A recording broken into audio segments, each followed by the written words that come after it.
تو ہم سارے کے سارے دنیا کے انسان جن کے ہاتھ میں موبائل پکڑا ہوا ہے وہ سارے کے سارے ہیکیبل کموڈٹی بن گئے ہیں. جیسے سافٹ ویئر ہیک ہو جاتا ہے نا, تو انسان کو ہیک کیا جانے لگا اور اس کا سارا ڈیٹا اکٹھا ہونا شروع ہو گیا. لہٰذا پہلے جیسے ڈیوائن کی بنیاد کے اوپر فیصلہ انسان کرتا تھا, پھر بعد میں ہیومنزم کی سوچ آ گئی اور اس کے پیرالل دنیا میں یہ ہوا کہ جس کے پاس زمین بہت زیادہ ہے وہ طاقتور ہے, اسی لیے ملک جو ہے وہ زمینوں پر قبضہ کیا کرتے تھے. اس کے بعد جب مشینیں آئیں تو یہ پتہ لگا نہیں جس کے پاس انڈسٹری زیادہ ہے وہ طاقتور ہے. اب یہ ہو گیا ہے کہ جس کے پاس ڈیٹا زیادہ ہے وہ زیادہ طاقتور ہے. اور آپ حیران ہوں گے کہ ایک شخص جس کا نام ایلون مسک ہے, اس نے $42 بلین کی ایک چیز خریدی ہے جو کہ اتنی بھی بڑی نہیں ہے کہ اس کو جیب میں رکھا جائے, جو کہ کہیں ہے ہی نہیں, اور جو کہ ایک پیڈی پیسہ پروڈیوس نہیں کرتی, اور اس چیز کا نام ہے ٹویٹر, جو کہ $42 بلین کا لیا گیا. دنیا کے 140 ملکوں میں سے 70 کے قریب ایسے ملک ہیں جن کا بجٹ $42 بلین سے کم ہے, اور اتنے کی کسی شخص نے ایک چیز خریدی ہے جو کہ ہوا میں ایگزسٹ ہی نہیں کرتی. تو آپ حیران, اس بات سے حیران اس نے کس لیے خریدی ہے. اور دوسرا, آپ سب اس بات پہ حیران ہوں گے کہ آپ PDCL کا فون کرتے ہیں تو آپ کو پیسے دینے پڑتے ہیں, آپ کسی کو خط لکھیں تو آپ کو پیسے دینے پڑتے ہیں.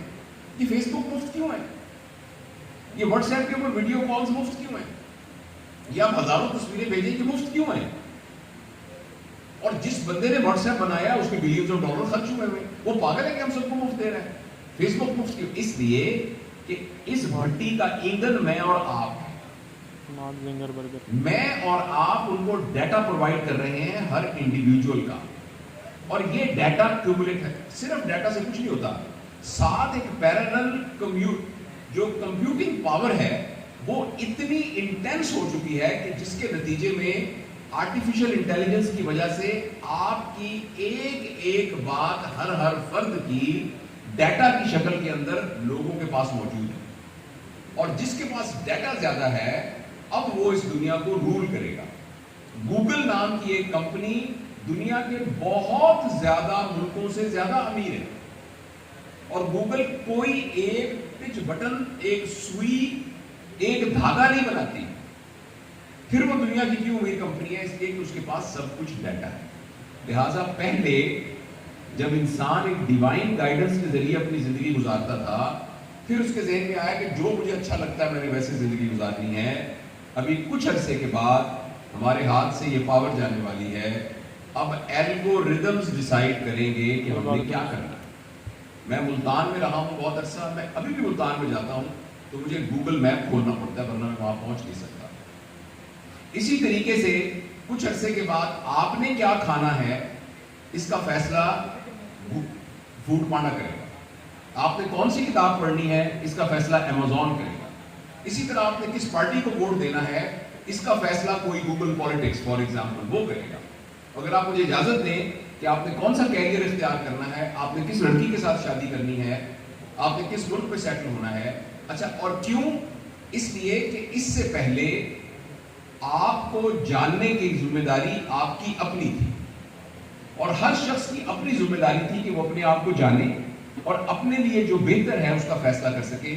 لیکن اب آپ کے اور میرے ساتھ کمپٹیشن ہے الگوریدمز کا اور ڈیٹا کا, اور اس الگوریدم اور اس ڈیٹا کے مقابلے میں یہ ہم سے جیت جائے گا. آپ نے جب فیس بک کھول کر آپ کی آنکھیں کب کی پیپل ڈائلیٹ ہوئی تھی یا سکڑی تھی, آپ نے کون سی سائٹس پر زیادہ ہٹ کیا, کون سا رنگ آتا ہے تو جس کی وجہ سے آپ کے چہرے پر آپ کے جو فیشل ایکسپریشنز ہیں وہ بہتر ہوتے ہیں, کن لوگوں کے اشتہار دیکھ کر آپ کو خوشی ہوتی ہے, کون سی سائٹس کو دیکھ کر آپ کو کیا ہوتا ہے, یہ سارا کا سارا انڈیویجول کا, اور جس کے نتیجے میں پھر ایک کنٹینیوس الگوریدم کے طور پر یہ تمام چیزیں ڈیٹا سٹور ہو گیا ہے. سٹور ہونے سے ہم سب کے ساتھ اب مقابلہ ہے الگوریدمز کا. الگوریدم کھڑا ہو کے بتا سکتا ہے کہ آپ اپنی صحت کے بارے میں صحیح فیصلہ نہیں کر سکتے, میں آپ کی صحت کے بارے میں صحیح فیصلہ کر سکتا ہوں. مجھے پتا ہے آپ کے کھانے کا پیٹرن کیا ہے, کیونکہ آپ ابھی کچھ لوگوں نے تصویریں جب کھانا اگر کھائیں گے تو کر کے فیس بک پہ لگا دیں, آپ بالکل یہ مت سمجھیے کہ آپ نے آئس کریم کھاتے ہوئے جو تصویر کھنچوائی تھی وہ تصویر کچھ نہیں ہے. وہ تصویر ایک بٹ آف جگزا پزل ہے جس نے آپ کو ہیک کرنے والی اس پکچر کے اندر وہ موجود ہے. آپ نے کہا کہ میں آج فلانی جگہ پر دوستوں کے پاس پہنچ گیا, وہ ایک ایک چیز یعنی کمپیوٹنگ پروسیس میں سے گزر کے آرٹیفیشل انٹیلیجنس کے ذریعے سے الگوریتم کی شکل میں موجود ہے. اور کچھ عرصے کے بعد میں اور آپ اس قدر مجبور ہو جائیں گے کہ ہم الگوریتم کے غلام بن جائیں گے. یہ بات فکشن نہیں ہے.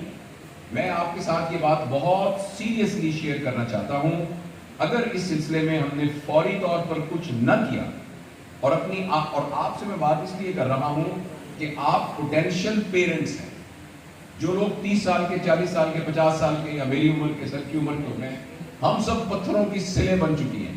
ہمارے اندر سے نیا مجسمہ تلاش کرنا بہت مشکل ہے. ہاں ہو سکتا ہے بہت ہماری رگڑائی کی جائے تو اندر سے مجسمہ تو اور پتھر میں موجود ہوتا ہے, لیکن آپ وہ ہیں, آپ کے بارے میں بھی پریشانی ہے کیونکہ اس ایج میں آپ کے آئیڈیاز بھی فکس ہو چکے ہیں, آپ کی ہیبٹس بھی. لیکن ایٹ لیسٹ ہم آپ کے اوپر یہ انویسٹ کر سکتے ہیں کہ جب آپ پیرنٹس بنیں گے اور آپ کی گود میں اللہ تعالیٰ اپنا شاہکار دے گا تو آپ کم از کم ان بچوں کی پیرنٹنگ کے اندر اس بات کو ذہن میں رکھیں گے کہ اگر آپ نے ان کو آرٹیفیشل انٹیلیجنس, سکرین سے ریلیٹڈ چیزوں کے ساتھ منیمم ٹچ نہ کیا اور ان کو نیچر سے دور رکھا, ان کو پلے گراؤنڈ سے دور رکھا, ان کو اپنے ریئل ریلیشنز کے ساتھ سے دور رکھا, ان کو مشقت کا عادی نہ بنایا اور ان کو اسکرین کے ساتھ گلو کر دیا, تو مجھے اس بات کا بہت اندیشہ ہے کہ دنیا میں اتنے لالچی لوگ موجود ہیں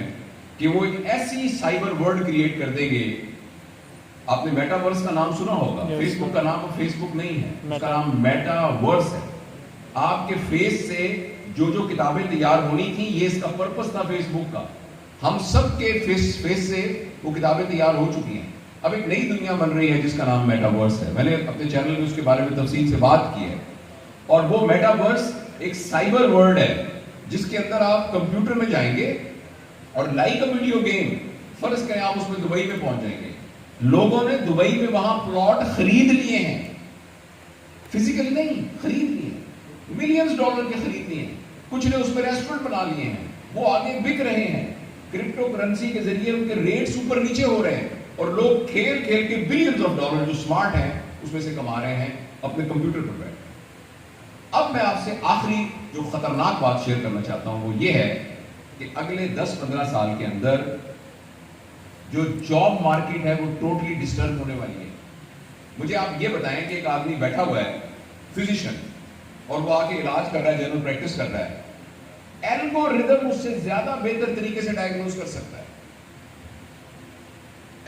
کیونکہ ہیومن ایرر اس کے اندر نہیں ہوگی اور آرٹیفیشل انٹیلیجنس اتنی ہو رہی ہے کہ ایکچولی شاید ہو سکتا ہے آپ ایک ایپ ڈاؤن لوڈ کر لیں اور اپنی 60-70% بیماریوں کو خود علاج کرنا شروع کر دیں لوگ, یا کہ کمپیوٹر ایکسپرٹ کے ذریعے سے علاج کرنا. آپ کو یہ بات انہونی لگ رہی ہوگی مگر یہ بات ہونے جا رہی ہے. اور بہت سے وہ پروفیشن جن کا تعلق ایکچولی ٹیکنیکل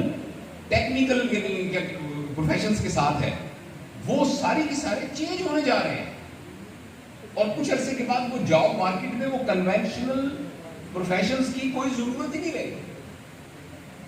اور ایک آدمی ہے جس کا نام یووال نوآ ہرارے ہے, ہسٹورین ہے, اس نے اپنی مختلف 3-4 کتابیں اس کی بڑی مشہور. اس نے یہ کہا ہے کہ نہ صرف یہ کہ نئی جابز کریٹ ہوں گی, مگر نہ صرف یہ کہ پرانی جابز میں لوگ جاب لیس ہو جائیں گے, بلکہ وہ جاب ایبل بھی نہیں رہیں گے, ریڈنڈنٹ ہو جائیں گے. تو یہ بہت ایک سیریس چیلنج ہے. مجھے اور آپ کو اس سیریس چیلنج کے لیے تیار ہونا پڑے گا. اور یہ ہماری آنکھوں کے سامنے, آپ میں سے پتہ نہیں کتنے لوگ ہیں اگر اپنے دل میں جھانک کے دیکھیں تو ہم میں سے 80-90% اسکرین ایڈکٹس ہیں. تھوڑی دیر کے بعد اگر یوں کر کے موبائل نہیں کریں گے تو ہمیں دل میں خود ہونی شروع ہو جائے گی, ہمیں ڈوپامین کی ڈیفیشنسی فیل ہونی شروع ہو جائے گی اور یہ اسکرین ایڈکشن بڑھتی جا رہی ہے. پلیز میں آپ کو یاد کرانا چاہتا ہوں کہ یہ اسکرین ایڈکشن میں صرف یہ خطرہ نہیں ہے کہ آپ کو پلیجر مل رہا ہے اور یہ غلط بات ہے, یا آپ ایڈکٹ ہو گئے یہ غلط بات ہے, یا آپ کا ٹائم ویسٹ ہو رہا ہے یہ غلط بات ہے. اس کا سب سے بڑا خطرہ بات ہے کہ آپ ہیک ہو رہے ہیں, آپ غلام بن رہے ہیں. اور کچھ عرصے کے بعد آپ کی زندگی آپ کے اختیار میں نہیں رہے گی. اس سے بچنے کے لیے ہمیں ابھی ڈراسٹک اقدام کرنے پڑیں گے. اسکرین کے یوز کو منیمائز کرنا پڑے گا, اپنے ڈیٹا کو مفت میں آگے نہیں دینا پڑے گا, اور اس سلسلے میں اپنے لیے کوئی ڈسپلن قائم کرنا پڑے گا. اس سیلفی کی کیا ضرورت ہے کھڑے ہو کے کہ جی میں اس وقت میں کڑائی گوشت کھا رہا ہوں, اس کی میری سیلفی ہے, یہ میں اپنے چچا کے گھر گیا تھا, یہ سیلفی. یہ سارا کا سارا ڈیٹا, میں مثال کے طور پہ کہہ رہا ہوں, یہ سارا کا سارا ڈیٹا اکٹھا ہو رہا ہے اور ہم ہیک ہو رہے ہیں, اور اس کے نتیجے بہت خطرناک ہونے والے ہیں. ایک تو انڈیویجولی ہمیں اپنے آپ کو بچانا ہے, اور دوسرا ہم نے اپنی جابز کے بارے میں, میرا یہ مشورہ ہے کہ ایک زمانے میں آدمی جاب وہ سلیکٹ کرتا تھا اپنے بچوں کے لیے جس کی وجہ سے اس کو شور ہوتا تھا کہ اس کو اچھا روزگار مل جائے گا. اب کچھ عرصے کے بعد یہ نہیں ہوگا. جاب کیریئر کی سجیشن اس بنیاد پر ہوگی کہ جو آپ کو اچھا لگتا ہے, اور پیسہ کمانا ایک اور سکل بن جائے گی. ابھی بھی آپ نے چھوٹے چھوٹے بچے دیکھے ہوں گے جو کہ کچھ بھی نہیں فری لانسنگ کرتے ہیں اور ڈالروں میں پیسے کما رہے ہیں, کچھ بھی نہیں کرتے, ایسے تھم نیلز بنا لیتے ہیں اور پیسے کما لیتے ہیں, ایم جلدی سے آرٹیکل لکھ لیتے ہیں, پیسے کما لیتے ہیں. پیسے کمانا اور ہنر ہوگا, اور زندہ رہنا, زندگی کو بھرپور طریقے سے گزارنا اور اپنے پیشن کو وہ کرنا, وہ ایک اور ہوگا. اور اس سارے کا ایک اور خطرہ بھی ہوگا کہ ہم سب جو ہیں وہ اپنی جڑوں سے کٹ رہے ہیں. یعنی جو ہمارا ویلیو سسٹم ہے, جو خدائے بزرگ و برتر کے مہربانی سے نبی پاک صلی اللہ علیہ وسلم کے ذریعے سے ہمارے پاس میں ہاتھ میں آیا ہے, اس نئے میٹاورس کے اندر اس ریلیجن کی کوئی گنجائش نہیں. اور اگر ہم نے فوری طور پر کچھ نہ سوچا تو اللہ کے دین کو تو کوئی نقصان نہیں ہوگا, لیکن یہ ہے کہ ہمیں بہت نقصان ہوگا. تو یہ کچھ بکھری سی باتیں تھیں جو میں آپ کے ساتھ شیئر کرنا چاہتا تھا, اس توقع کے ساتھ کہ ان باتوں کو صرف ایک مزے لینے کے سننے کی بجائے پلیز ایک ٹیک ہوم میسج کے ساتھ گھر جائیے گا, اور اس بات پر سیریسلی غور کیجیے گا کہ مجھے اپنی زندگی میں کیا ایسا کرنا ہے جس سے میں آنے والے اس خطرے سے بچ سکوں. دیکھیے ٹیکنالوجی بری نہیں ہے, ٹیکنالوجی آئے گی, لیکن اس ٹیکنالوجی کو سنبھالنے کے لیے ہم کیا کر سکتے ہیں. ایٹم کو بریک کرنے کی ٹیکنالوجی سے پوری دنیا کے انرجی کے مسائل حل ہو سکتے تھے, لیکن ہم نے اسے ایٹم بم بنایا. ٹیکنالوجی کے غلط استعمال کی وجہ. تو یہ سب کچھ اگر اس کو پازیٹیو ہم استعمال کریں تو جنت بن سکتی ہے, لیکن زیادہ امکان یہ ہے کہ یہ جہنم بنے گی. ہم اس جہنم کا ایندھن نہ بنیں, اس کے لیے ہمیں بہت سیریسلی سوچنا پڑے گا. بہت بہت شکریہ.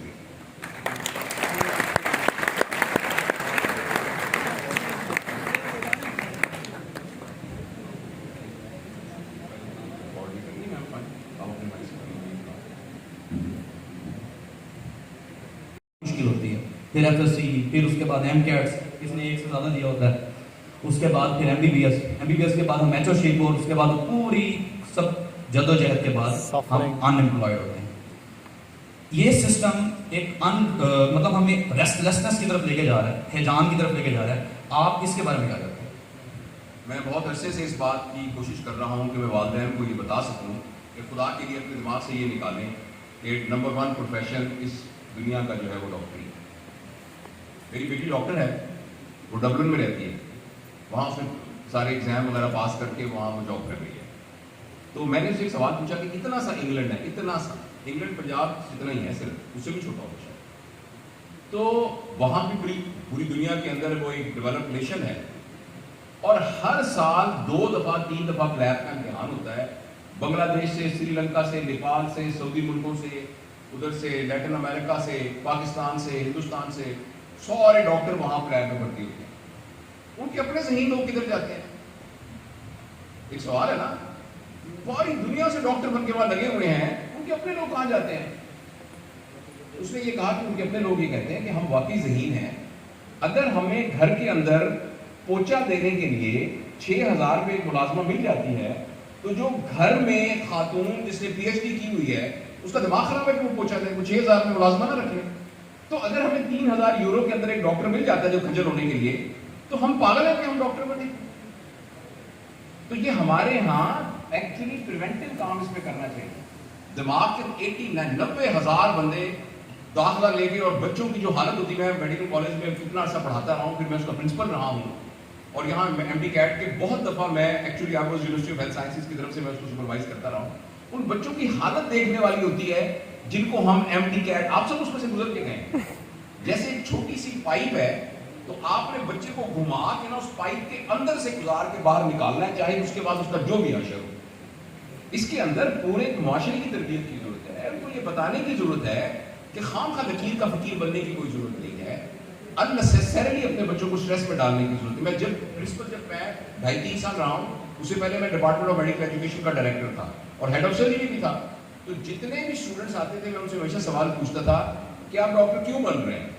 ایٹ لیسٹ 30% بچے یہ کہتے تھے کہ ہم تو بننا نہیں چاہتے, ہم تو والدین کے پریشر میں بن رہے ہیں, سوشل پریشر میں بن رہے ہیں. والدین سے سوال پوچھا, اب حیران ہو گئے, بچیوں کو ڈاکٹر بنانے کے بارے میں 50% نے کہا کہ ڈاکٹر صاحب نوکری شوکری کسی نے کیا کرنی ہے, بچیوں کے رشتے اچھے مل جاتے ہیں, اگر فرض کریں وہ ڈاکٹر بن جائیں. اب آپ دیکھیے یہ اگر موٹو ہوگا تو پھر کیا ہوگا. تو اس لیے ایک سوال کا یہ ہے کہ اس بات کو دماغ سے نکالنا چاہیے, میں نے بچے کو ڈاکٹر بنانا ہے, اس کو آپ کیوں اتنی اذیت سے گزار رہے ہیں. اور ایک زمانے میں جب میں ڈاکٹر بنا تھا 1985 کے اندر, اس زمانے کے اندر واقعی بہت جاب اسٹرکچر بہت سمپل, بہت زبردست تھا.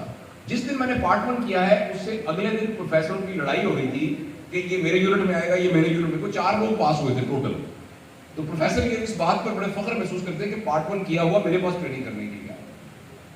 لیکن اب یہ چیزیں چینج ہو گئی ہیں.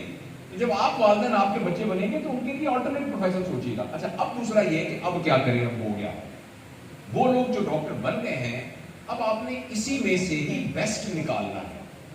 اور وہ بیسٹ نکالنے کا یہ طریقہ ہے کہ اپنی سکلز کو امپروو کرنے کی کوشش کیجیے. اور وہ سکلز کئی ایریاز میں امپروو کی جا سکتی ہیں. جنرل پریکٹس میں آپ کی سکلز امپروو کی جا سکتی ہیں. اس کے علاوہ پوسٹ گریجویشن کر کے اپنی سکلز, اور دوسرا یہ کہ آپ کو بڑے شہروں سے موبلائز ہونا. ابھی بھی اگر آپ سر بہتر جانتے ہیں, کمیونٹی میڈیسن کے ماشاءاللہ ایکسپرٹ ہیں, ابھی بھی پاکستان کی پاپولیشن کے حساب سے جتنا پر پیپل ہمیں ڈاکٹر چاہیے وہ ڈیفیشنٹ ہے.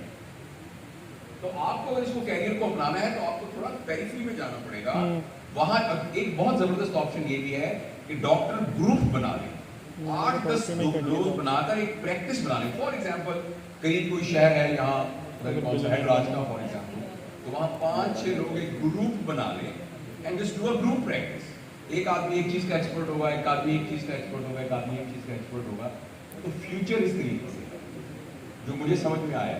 لیکن جب آپ کے بچے ہوں گے نا, خدا کے لیے ان کو نہ یہ کہنا کہ یہ کیسے مامے کا بیٹا بن گیا تو تم کیوں نہیں بن سکتی. تو یہ ہم نے غلطیاں کی ہیں بہت زیادہ. کسی اور نے کوئی کوشچن پوچھنا ہے, کیونکہ بہت سارے بچوں کے کوشچن ہیں. غفران بھائی پلیز مائک لے رہے ہیں اس ٹیبل کے اوپر.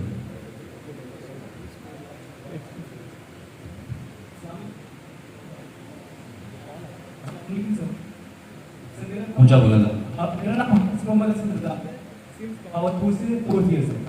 سر آپ نے کہا تھا کہ ہم نے جہنم کا ایندھن نہیں بننا, اس کے لیے ہمیں سوچنا پڑے گا. سر اب اگر دیکھیں تو ہماری چاروں طرف اب مائک کے بغیر بولیے زور سے. سر اگر ہم دیکھیں تو ہم چاروں طرف نا ڈیوائسز میں گھرے ہوئے ہیں. تو سر کیا ہم کر سکتے ہیں کہ ان ڈیوائسز سے باہر نکلیں, اور مطلب کیسے میرے لیے تو یہ میرے خیال سے تو امپاسبل ہے کہ ہم ان ڈیوائسز سے باہر نکل سکتے ہیں. جس طرح دنیا جا رہی ہے تو ہم دنیا سے پیچھے ہو جائیں گے, یا ہم پھر جی بالکل ایسی واٹس ایپ وغیرہ ہم اگر جی بہت شکریہ. جی بالکل آپ نے بالکل صحیح کہا. یہ بیٹا آپ کا اپنا فیصلہ ہے کہ آپ زندگی میں آپ کو اس جنریشن کے 3 پرابلمس بتانا چاہتا ہوں. پہلا پرابلم یہ ہے کہ یہ جو پریزنٹ جنریشن ہے, اس میں آپ بھی شامل ہیں, یہ سمجھ رہے ہیں کہ کنیکشنز کا مطلب ریلیشنز ہیں. یعنی آپ کے 5,000 فالوورز ہیں فیس بک میں, تو آپ کہتے ہیں میرے 5,000 دوست ہیں. They are your connections, they are not your relations. انسان کو اس معاشرے میں زندہ رہنے کے لیے اور خوش رہنے کے لیے کنیکشنز نہیں چاہیے, ریلیشنز. ریلیشنز کون سے ہوتے ہیں؟ وہ جو بچپن کا دوست تھا جو ایکچولی ڈاکٹر نہیں بن سکا, اس نے دودھ دہی کی دکان کھولی ہوئی ہے, اور جب آپ اس سے ملتے کہتے ہو بشیر, وہ کہتا آجا بیٹھ. یہ والے ریلیشنز. وہ آپ کی پھوپھی جو گاؤں میں رہتی ہیں, جن سے پچھلے 10 سال سے آپ کی ملاقات نہیں ہوئی, ریلیشنز. تو اس جنریشن کا یہ پرابلم ہے کہ وہ کنیکشنز کو ریلیشن سمجھتی ہے اور ریلیشنز کے بنانے کے لیے بڑی محنت کرنی پڑتی ہے. لیکن کنیکشن کے بنانے کے لیے آپ نے صرف فرینڈ ریکویسٹ بھیجنی ہے. ریلیشن کو توڑنے کے لیے بھی بڑی محنت کرنی پڑتی ہے. ریلیشن ایسے بریک نہیں ہوتا. اور کنیکشن کو بریک کرنے کے لیے آپ کو صرف لکھنا پڑتا ہے انفرینڈ اور انفرینڈ ہو جاتا ہے. اب آپ نے فیصلہ کرنا ہے کہ آپ نے کنیکشنز کے ساتھ زندگی گزارنی ہے کہ ریلیشنز کے ساتھ زندگی گزارنی ہے. دوسرا, ہم یہ سمجھ رہے ہیں آسانی کو خوشی سمجھ رہے ہیں. میرے پاس ایئر کنڈیشنر آ جائے گا, یہ خوشی نہیں آئی, آسانی آ گئی. بڑی گاڑی آئی ہے, خوشی نہیں آئی, آسانی آئی. برانڈڈ کپڑے اگر میں نے پہنے ہیں تو خوشی نہیں ہے, آسانی. پلیز آپ یہ یاد رکھیے گا, یہ آپ خود فیصلہ کریں کہ آپ نے اسٹینڈرڈ آف لائف کو اچیو کرنا ہے یا کوالٹی آف لائف کو اچیو کرنا ہے. آپ نے خوش رہنا ہے کہ آپ نے امیر رہنا ہے, یہ آپ کا اپنا فیصلہ ہے. تیسرا یہ ہے,